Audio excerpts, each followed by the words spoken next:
Oh boy, it's time to learn about tobacco and nicotine products. All right, class. How does nicotine affect your brain? 3 question marks. Let's go here. Nicotine stimulates regions of your brain associated with reward, pleasure, and anxiety. So, the reason people do nicotine products is because it's rewarding to them, their body, it brings them pleasure, and also it reduces anxiety. But, of course, everything comes at a price. Let's find about the consequences that come right along with that reduction of anxiety and the whole pleasure. Let's see what that costs. Nicotine disrupts your sleep patterns, suppressing REM. That's rapid eye movement sleep. It's where you dream. So it literally messes with your dreams. Like, not just figuratively your dreams and goals and aspirations, but your actual dreams. And we'll be talking more about sleep in a little bit. I think tomorrow's lesson will be... No, tomorrow's lesson won't be on sleep. But after this unit on drugs, I'm going to do a mini unit on sleep. Okay.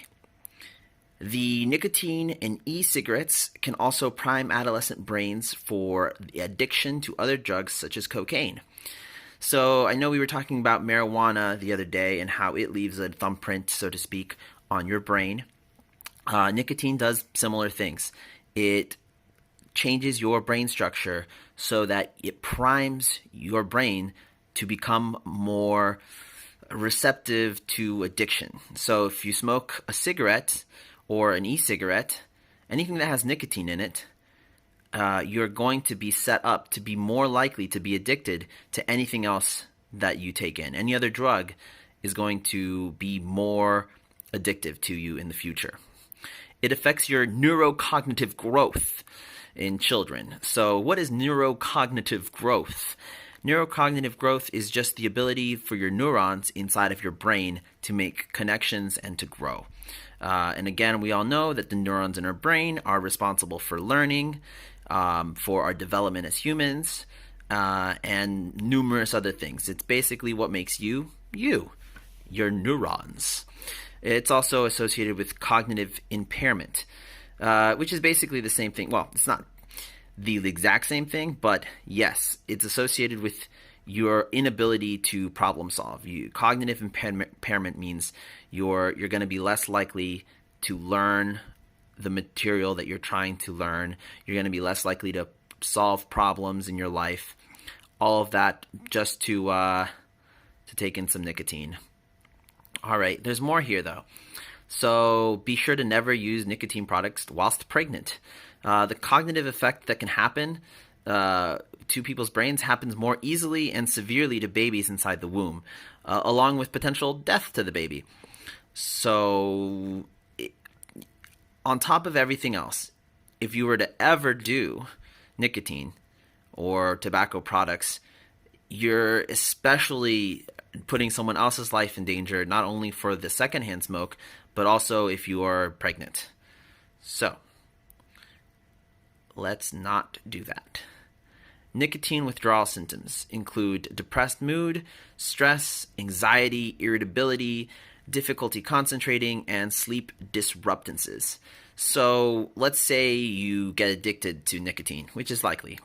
When you decide to quit, all the effects, all the positive effects swing hard the other way around. So whereas cigarettes used to reduce your anxiety, increase your mood, decrease your stress, now all of a sudden if you're not smoking, you start feeling more depressed, even more anxious, and more irritable, and you're going to sleep even worse than when you did when you first started smoking. So it's really not a good solution to any of those problems. If you're ever stressed or anxious or depressed, smoking a cigarette or a nicotine product is the last thing you want to do. So, talking about nicotine products, we're going to go through a couple of things here. We're talking about cigarettes. Cigarettes are often laced with addictive and harmful chemicals. So on top of the nicotine and everything else, the cigarette companies, tobacco companies, put in other chemicals inside of cigarettes to make them more addictive. Wow. Okay. So, the next thing here is hookah.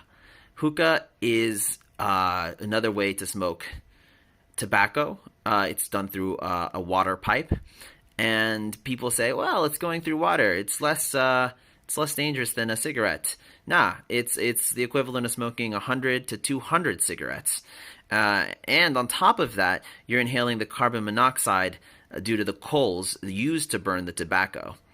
That's right. There are coals put on top of the tobacco, and you inhale not only the tobacco smoke, but the smoke straight up from the coals. Fire. Okay. Chewing tobacco. Chewing tobacco not only has nicotine, which we've already learned about the effects of nicotine, it leads to mouth and throat cancer. To be clear, cigarettes and hookah, they also lead to lung cancer. It's one of the leading causes of lung cancer. And we'll continue here. No, we'll do a side note. The side note is that the healthcare system has to care for people with lung cancer and with mouth cancer. So what happens is the efforts that it takes to cure those illnesses is taken away from other illnesses and is costing the healthcare system a lot of money. So not only would you be affecting your family, your friends, when you have cancer, and this is completely something avoidable. You don't do cigarettes, you don't chew tobacco, you're more likely to not have cancer. If you do those things, you're more likely to have cancer. So you're not only affecting your family and your friends, you are affecting the whole nation, because you're putting our nation in debt for basically wanting to chew tobacco or smoke cigarettes. Now, of course, if you have cancer through something else, the people who are using tobacco products are pulling away resources from you and your families who have cancer for no reason other than genetic or environmental reasons. So, guys, no chewing tobacco, no cigarettes, or, do it and then become a drain on society. That's kind of your choices, right? Here we go. Heat, not burn e-cigarettes. So they're coming out with this new thing where they're like, oh, we're just going to heat up the tobacco, and instead of burning it, we'll still get the nicotine in you, and it'll be safer than a burned cigarette. But we all know that nicotine has a lot of adverse effects. If you want to rewind the video a little bit and find out exactly what those are, you can. So the whole claim that it's safer than a burnt cigarette, maybe it's safer, but does it mean that it's safe? No, of course not. And now you know.